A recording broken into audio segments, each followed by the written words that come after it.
Hello hello भाई लोग, स्वागत है आपका आज के नए टॉपिक में। आज हम लोग पढ़ने जा रहे हैं फिर से सोशियोलॉजी का एक और इम्पोर्टेंट टॉपिक, जो कि है भारतीय समाज में महिलाओं की सामाजिक समस्याओं का विश्लेषण करना है। ये जो भारतीय समाज है उसमें जो महिलाओं की सामाजिक समस्याओं का हमें क्या करना है, विश्लेषण करना है, उनके बारे में बताना है। तो शुरू करते हैं। टॉपिक इंपॉर्टेंट टॉपिक है सोशियोलॉजी का, इसलिए आने वाला टॉपिक है, इसलिए पढ़ रहे हैं। सब भारतीय समाज में महिलाओं की सामाजिक समस्याओं का विश्लेषण देखेंगे तो भारतीय समाज में महिलाएं लंबे समय से सामाजिक, आर्थिक और सांस्कृतिक असमानताओं का सामना करती आई हैं। भारतीय समाज में जो महिलाएं हैं वो लंबे समय से सामाजिक, आर्थिक और सांस्कृतिक असमानताओं का सामना करते हुए आई हैं। पितृसत्तात्मक व्यवस्था और रूढ़िवादी सोच ने महिलाओं को अनेक सामाजिक समस्याओं के चक्र में फंसा दिया है। और पितृसत्तात्मक जो व्यवस्था है और जो रूढ़िवादी सोच है, पिछड़ी सोच है, उसने महिलाओं को अनेक सामाजिक समस्याओं के चक्र में फंसा दिया है। यद्यपि आधुनिक भारत में महिलाओं की स्थिति में सुधार हुआ है, फिर भी कई चुनौतियां आज भी प्रासंगिक हैं। इन समस्याओं का विश्लेषण समाजशास्त्रीय और कानूनी दृष्टिकोण से किया जा सकता है। इन समस्याओं का विश्लेषण कैसे किया जा सकता है? समाजशास्त्रीय और कानूनी दृष्टिकोण से विश्लेषण इनका किया जा सकता है। पितृसत्तात्मक व्यवस्था और लैंगिक असमानता की समस्या। तो इसमें क्या समस्या है कि भारतीय समाज पितृसत्तात्मक व्यवस्था पर आधारित है। भारतीय समाज किस पर आधारित है? पितृसत्तात्मक व्यवस्था पर आधारित है, जहां पुरुषों को महिलाओं से श्रेष्ठ माना जाता है। जहां क्या माना जाता है? पुरुषों को महिलाओं से श्रेष्ठ माना जाता है। इससे महिलाओं को निर्णय लेने का अधिकार, शिक्षा और रोजगार में समान अवसर नहीं मिलते हैं।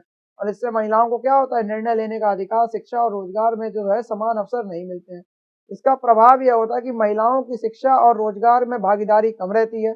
घरेलू और सामाजिक जीवन में उनकी स्वतंत्रता सीमित होती है।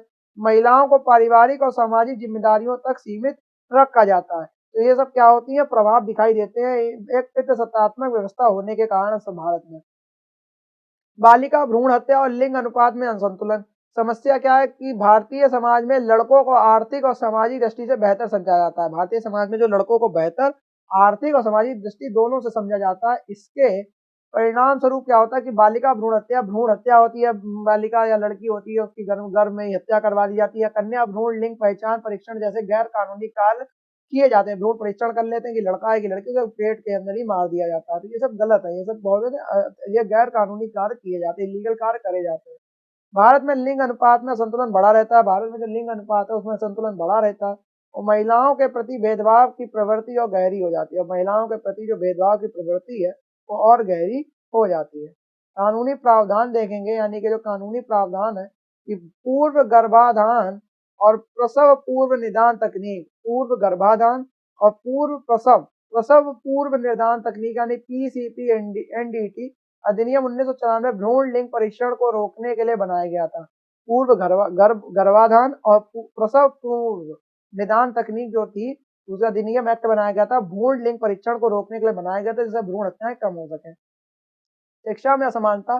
समस्या है कि लड़कियों को अक्सर शिक्षा से वंचित रखा जाता है। अक्सर क्या होता है? लड़कियों को शिक्षा नहीं दी जाती, उन्हें वंचित रखा जाता है, खासकर ग्रामीण और पिछड़े क्षेत्रों में। खासकर कहाँ? जो ग्रामीण और जो पिछड़े क्षेत्र है वहां पे शिक्षा, लड़कियों को अक्सर शिक्षा से वंचित रखा जाता है। आर्थिक तंगी, घरेलू जिम्मेदारियां और सामाजिक रूढ़ियों जिनके इसके प्रमुख कारण है। आर्थिक तंगी हो गई, घरेलू जिम्मेदारी और जो सामाजिक रूढ़ियां हैं वो इसके क्या है?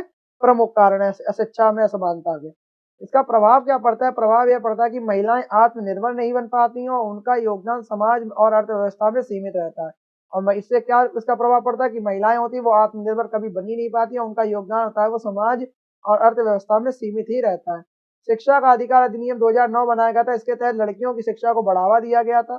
और बेटी बचाओ बेटी पढ़ाओ योजना ने जागरूकता फैलाने में मदद की थी। और बेटी बचाओ बेटी पढ़ाओ योजना ने जो है जागरूकता फैलाने में मदद की थी।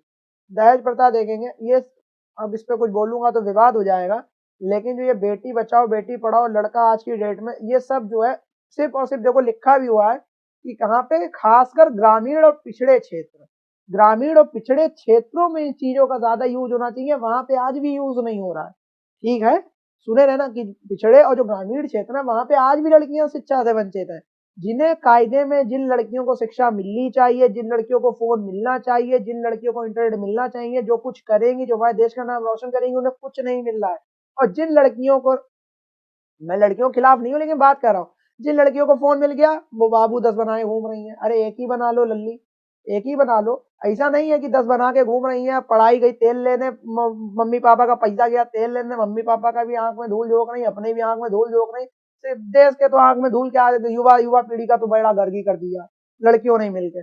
कितनी लड़कियां हैं जो गोल्ड मेडल लाती हैं, कितनी लड़कियां हैं, कितने टैलेंट हैं जो लड़कियां आज भी आगे बढ़ चढ़ के ले रही हैं। रैप हो गई, इतने सिंगिंग हो गई, इतनी अच्छी अच्छी जगह है, और क्या हो रहा है, लड़कियां नशे कट रही है, ये हो रहा है, वो हो रहा है। शिक्षा में असमानता छोड़ो, महिलाएं आत्मनिर्भर बन पाएंगी कभी, और ना बनी है। जो बनी है वो तो काबिल है ही, उनके लिए तो आज भी मेरे दिल में रिस्पेक्ट है कि भाई जो लड़की होके आज की डेट में ऊंचाइयां छू रही, जो बिलियनियर है मिलियनियर है, उसके लिए तो हम आंखों से मतलब आंखें ही नीचे हो जाती है शर्म शर्म से अपने लिए, मैं बता रहा हूँ मैं आपको। लेकिन जो लोग ये सोच रही है ना लड़कियां कि मैं ये है वो है, ये रैपशी है मेरे लिए, मेरे लिए तो शादी कर ही रहा, मतलब मैं तो शादी कर ही लूंगी बाद में, अभी अभी अभी भी कहने वाली बात नहीं, बहुत ज्यादा डार्क हो जाएगा, अभी तो तुम कर ही रही हो मुंह काला, बाद में शादी के लिए कोई चूतिया पढ़ ही रहा है तुम्हारे लिए, जो कमा ही रहा है वो तुमसे शादी करके तुमको लिए जाएगा। तो कुल मिला के शिक्षा में असमानता छोड़ो कि बेटी बचाओ बेटी पढ़ाओ योजना चल रही है, और लड़के लोग सब मर रहे हैं, उनके लिए कुछ नहीं चल रहा है आज की डेट में। लड़के, इसका ये नहीं है कि लड़के बेचारे बहुत अच्छे कंडीशन में चल रहे हैं, लड़कों को खूब खूब आजादी है। एक बार देखना जिम्मेदारियां क्या होती हैं लड़कों के ऊपर, जिन पे पड़ी हैं, जिन पे जिम्मेदारियां हैं लड़कों को, उन लड़कों की बात नहीं कर रहा जिनके पापा ने 10th में आते बुलेट दिला दी, पिछवाड़े नीचे बुलेट है, अपना आईफोन लगाए कान में जा रहे हैं, होश पता अपने नाम का भी नहीं है कि नाम के पीछे सरनेम लगा उसकी वैल्यू क्या है। ठीक है, तो इतना बोलना नहीं चाहिए था, लेकिन बोल भी देता हूँ इसलिए क्योंकि आप लोग भी रियलिटी से वाकिफ रहो, सोशोलॉजी पढ़ रहे हो तो सोसाइटी को भी देखो। सिर्फ किताबी ज्ञान ही नहीं, किताबों में बहुत कुछ अच्छा लिखा होता है, लेकिन अच्छी दुनिया थोड़ी है, जाहिर सी बात है। आगे चलते हैं इसी बात पे, दहेज प्रथा पे आते हैं। दहेज प्रथा क्या कह रही है कि समस्या है सबसे बड़ी, तो दहेज प्रथा भारतीय समाज की पुरानी समस्या रही है, बिल्कुल रही है, बहुत ज्यादा दहेज की डिमांड रहती है लड़कों की। विवाह के समय पर वर पक्ष द्वारा वधु पक्ष से धन या संपत्ति की मांग की जाती है, मतलब ये मांग जो होती है विवाह के समय जो होती है, वर पक्ष होता है लड़के वाले का, तो लड़की वाले से जो भी धन या संपत्ति की मांग की जाती है इसे दहेज प्रथा कहते हैं। इसका प्रभाव क्या पड़ता है कि महिलाओं को वित्तीय बोझ के कारण बोझ समझा जाता है, इसलिए क्या होता है दहेज प्रथा के कारण भी होता है, तो लोग लड़कियां नहीं चाहते अपने घर में, क्योंकि महिलाओं को वित्तीय बोझ के कारण एक तरीके से बोझ ही समझा जाने लगता है कि भैया इनकी बेटी शादी भी करानी है। दहेज ना देने पर महिलाओं के साथ हिंसा होता है, उत्पीड़न भी किया जाता है, वो ससुराल में देखा ही होगा आपने। घरेलू हिंसा अधिनियम 2005 मैंने आपको बताया ही था। कानूनी प्रावधान देखेंगे तो दहेज निषेध तथा डीपी एक्ट जो बना था 1961 के तहत जो है दहेज लेना और देना अपराध है, लेना भी और देना दोनों ही अपराध है, दोनों को सजा होगी। ठीक है, घरेलू हिंसा देखते हैं तो घरेलू हिंसा हो रही है। इसकी समस्या क्या है कि घरेलू हिंसा एक गंभीर सामाजिक समस्या है, जिसमें महिलाओं को उनके परिवार के सदस्यों द्वारा शारीरिक, मानसिक या भावनात्मक हिंसा का शिकार बनाया जाता है। मतलब घरेलू हिंसा एक बहुत ही ज्यादा गंभीर और सामाजिक समस्या है, जिसमें क्या होता है कि जो महिलाएं हैं उनको उनके परिवार के जो सदस्य हैं उनके द्वारा क्या होता है शारीरिक, फिजिकली, मेंटली या भावनात्मक मतलब फीलिंग्स जो होती है एक अंदर से, उसकी हिंसा का शिकार बनाया जाता है। ठीक है, भावना का हिंसा, सच हिंसा, उसकी हिंसा करके उन्हें शिकार बनाया जाता है उन्हें। महिलाओं का मानसिक और शारीरिक स्वास्थ्य बहुत ज्यादा प्रभावित होता है, और उनके आत्मसम्मान और स्वतंत्रता को बहुत ज्यादा क्षति पहुंचती है घरेलू हिंसा से। आगे चलते हैं तो कानूनी प्रावधान इसके खिलाफ क्या बनाए गए थे, तो घरेलू हिंसा से महिलाओं के संरक्षण अधिनियम 2005 बनाया गया था, महिलाओं को सुरक्षा प्रदान करता है ये। ठीक है, घरेलू हिंसा अधिनियम जो 2005 बना था। कार्यस्थल पर यौन उत्पीड़न होता है कि समस्या है, जो कामकाजी महिलाओं को कार्यस्थल पर यौन उत्पीड़न का सामना करना पड़ता है। बहुत ज्यादा आपने देखा होगा जो फिल्म इंडस्ट्री जाते हैं इसमें बदनाम है कि जो लड़कियां हीरोइन बनने जाती हैं उन्हें पहले भैया वो कहते ही नहीं है कि वो आपको जो है वो कास्टिंग काउच का सामना करना पड़ता है, तो यौन उत्पीड़न का सामना उन्हें करना पड़ता है। यह समस्या उनकी सुरक्षा यह समस्या क्या है उनकी सुरक्षा और आत्मसम्मान पर एक गहरा प्रभाव डालती है। बहुत गलत चीज है ये कि किसी के कार्यस्थल पर यौन उत्पीड़न उसका होना। प्रभाव ये पड़ता है कि महिलाएं कार्यस्थल पर असुरक्षित महसूस करती हैं और उनकी रोजगार में भागीदारी बहुत ज्यादा घट जाती है, जिससे वो लोग काम ही नहीं करना चाहती है। कानूनी प्रावधान देखेंगे तो यौन उत्पीड़न अधिनियम 2013 के कार्यस्थल पर महिलाओं का यौन उत्पीड़न रोकथाम अधिनियम बनाया गया था। इस समस्या से निपटने के लिए बनाया गया था, इसी समस्या जो ये समस्याएं चल रही है इनसे निपटने के लिए बनाया गया था। बाल विवाह आता है आगे, तो बाल विवाह क्या कह रहा है कि समस्या का एक तरीके से देखें तो ग्रामीण और पिछड़े इलाकों में बाल विवाह आज भी बहुत ज्यादा प्रचलित है। यह लड़कियों की शिक्षा और स्वास्थ्य को नकारात्मक रूप से प्रभावित करता है, और ग्रामीण और जो पिछड़े इलाके हैं आज भी वहाँ बाल विवाह होता है, ज्यादातर राजस्थान या जयपुर साइड में होता है शायद लोग कहते हैं। यह लड़कियों की शिक्षा और स्वास्थ्य को क्या करता है नकारात्मक रूप से क्या करता है प्रभावित करता है। प्रभाव इसका देखेंगे तो लड़कियों को शारीरिक और मानसिक विकास इसका बाधित होता है, और उनके जीवन की गुणवत्ता पर दीर्घकालिक प्रभाव पड़ता है। उनके जीवन की गुणवत्ता पर क्या पड़ता है, साथ ही साथ दीर्घकालिक प्रभाव भी पड़ता है। आगे चलते हैं तो कानूनी प्रावधान कह रहा है कि बाल विवाह निषेध अधिनियम 2006 बनाया गया था, उसके तहत जो है बाल विवाह को एक तरीके से अवैध ही घोषित कर दिया गया था, इलीगल ही घोषित कर दिया गया था।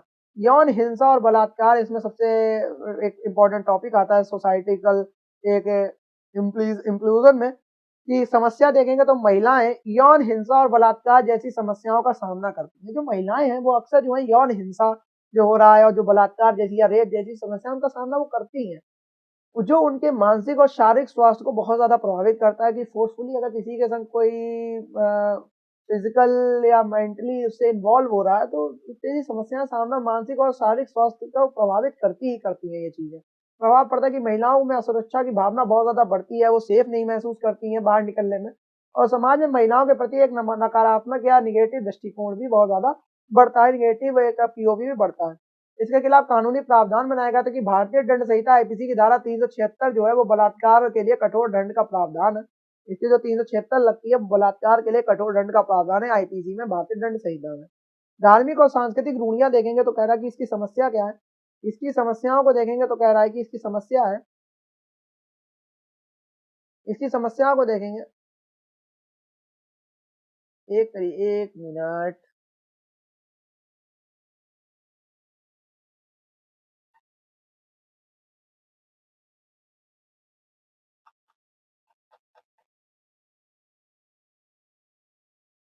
ठीक है, ये जो धार्मिक और सांस्कृतिक रूढ़ियां इसको देखेंगे तो समस्या इसकी है कि महिलाएं हैं वो धार्मिक और सांस्कृतिक मान्यताओं के कारण कई अधिकारों से वंचित रहती हैं। जो महिलाएं हैं वो धार्मिक और सांस्कृतिक मान्यताओं के कारण क्या है, कई आधारों से क्या रहती हैं, वंचित रहती हैं। कई आधारों से क्या रहती हैं, वंचित रहती हैं। कई आधारों से वंचित रहती हैं। आगे चलते हैं तो प्रभाव क्या पड़ते हैं, तो प्रभाव को देखा जाए तो प्रभाव है उन्हें समान अवसर और स्वतंत्रता नहीं मिलती है, और उनकी भूमिका केवल परिवार और धर्म तक ही सीमित रहती है। उनकी भूमिका होती है वो केवल परिवार और धर्म तक ही सीमित रहती है। उदाहरण के रूप में देखेंगे तो कुछ धार्मिक प्रथाओं में महिलाओं को मंदिरों में प्रवेश की अनुमति नहीं दी जाती है।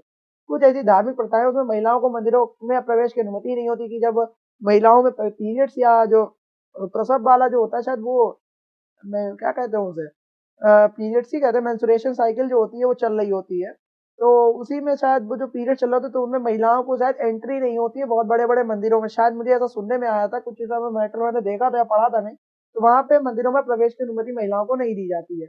तो उसी से रिलेटेड एक एग्जाम्पल ये भी था कि स्वास्थ्य संबंधी समस्याएं देखेंगे तो समस्या है कि ग्रामीण और गरीब महिलाओं को स्वास्थ्य सेवाओं की कमी है, कुपोषण और मातृ मृत्यु दर जैसी समस्याओं का सामना बहुत ज्यादा करना पड़ता है महिलाओं को। इसका प्रभाव यह पड़ता है कि महिलाओं की जीवन प्रत्याशा और गुणवत्ता पर एक नकारात्मक प्रभाव पड़ता है। महिलाओं की जीवन प्रत्याशा, लाइफ एक्सपेक्टेंसी और जो गुणवत्ता है या जो एक तरीके से उनकी क्वालिटी है उसके क्या करता है, नकारात्मक प्रभाव पड़ता है इससे। सरकारी पहल देखेंगे तो जननी सुरक्षा योजना और प्रधानमंत्री मातृ वंदना योजना इस पे क्या करते हैं, एक तरीके से इसको कम करने का प्रयास कर रही है। सामाजिक सुधार और उपाय देखेंगे, इसमें सामाजिक सुधार उपाय के क्या क्या है इसमें, कि शिक्षा और जागरूकता ही सबसे बड़ा एक हथियार है। कि महिलाओं को उनके अधिकारों को और कानूनी प्रावधानों के बारे में पहले तो जागरूक करना, और लड़कियों की शिक्षा को बहुत ज्यादा बढ़ावा देना, जिससे वो हर चीज में हर चीज की वो जानकारी रखे कि उनके क्या क्या अधिकार है किस अपराध के खिलाफ। कानूनी सुधार और सख्त कार्यान्वयन को देखना, तो महिलाओं के खिलाफ अपराधों के लिए कठोर दंड सुनिश्चित करना। जो महिलाएं हैं उनके खिलाफ जो है अपराधों के लिए कठोर दंड सुनिश्चित करना, और कानूनों के प्रभावी क्रियान्वयन की निगरानी रखना। जो कानूनों के जो प्रभावी क्रियान्वयन है उनकी निगरानी रखना बहुत ज्यादा इसके अंदर इंपॉर्टेंट हो जाता है। सामाजिक जागरूकता अभियान चलवाना, की दहेज प्रथा, बाल विवाह, जो लैंगिक भेदभाव के खिलाफ जागरूकता का अभियान चलवाओ, जिससे लोग जागरूक हो सके। महिला सशक्तिकरण करवाओ, कि जो रियल में जो नीडफुल जो लड़कियां हैं या जो महिलाएं उनके लिए महिलाओं को आर्थिक रूप से आत्मनिर्भर बनाने के लिए भाई रोजगार और प्रशिक्षण बहुत ज्यादा कार्यक्रम चलाने चाहिए सरकार को। स्व समूह यानी कि सेल्फ हेल्प ग्रुप को बहुत ज्यादा बढ़ावा देना चाहिए, ठीक है, सरकार को। आखिरी में निष्कर्ष ये कह रहा है, आखिरी में क्या कह रहा है निष्कर्ष, कि भारतीय समाज में महिलाओं की सामाजिक समस्याएं गहरी और बहुआयामी है। इन समस्याओं के समाधान के लिए कानूनी, सामाजिक और सांस्कृतिक स्तर पर ठोस प्रयासों की बहुत ज्यादा आवश्यकता है। महिलाओं को सशक्त बनाने, उनकी शिक्षा और स्वास्थ्य पर ध्यान देने और समाज में समानता को बढ़ावा देने से इन समस्याओं का समाधान क्या है, वो संभव है। समाज और सरकार के संयुक्त प्रयासों का एक समानता मूलक और प्रगतिशील समाज का निर्माण किया जा सकता है। तो यहीं पे हम लोग का ये टॉपिक खत्म हो जाता है, क्योंकि बहुत ज्यादा इंपॉर्टेंट टॉपिक है महिलाओं के लिए, महिला सशक्तिकरण के लिए, कि उनके क्या क्या अधिकार हैं, कैसे कैसे उनके लिए आगे विकास करना है। तो इन चीज़ों के लिए भारतीय समाज में जो महिलाओं की सामाजिक समस्याएँ, उनका समाधान या उनका विश्लेषण हम लोगों ने करा, उनके समाधान को बताया। ऐसे ही बहुत ज़्यादा इंपॉर्टेंट टॉपिक सोशियोलॉजी में आते रहेंगे। बने रहिए चैनल के साथ, तब तक के लिए जय हिंद, जय भारत।